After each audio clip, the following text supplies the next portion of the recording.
Pemirsa, belum genap 1 tahun menjabat, Kasat Lantas Polres Ogan Ilir AKP Desram Cemi resmi digantikan oleh AKP Fausia Tamal.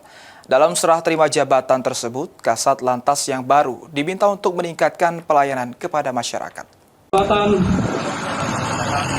akan menjunjung tinggi etika jabatan. Belum genap 1 tahun menjabat, Kasat Lantas Polres Ogan Ilir AKP Desram Cemi resmi digantikan oleh AKP Fausia Tamal.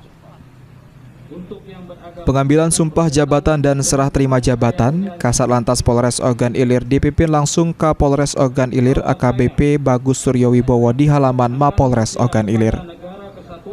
Kapolres Ogan Ilir AKBP Bagus Suryo Wibowo dalam sambutannya mengatakan, pergantian pejabat di sebuah organisasi merupakan hal yang biasa.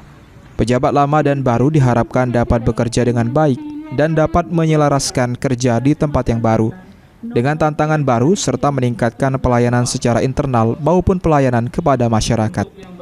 Kapolres Ogan Ilir juga mengingatkan kepada seluruh jajaran untuk selalu mengayomi masyarakat dalam menjalankan tugas.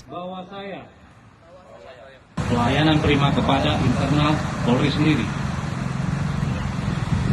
Saya mengucapkan terima kasih yang sebesar-besarnya kepada pejabat lama Kasat Lantas Polres Ogan Ilir AKP Desram Cemi, kasih Propam Polres Ogan Ilir AKP Suartono.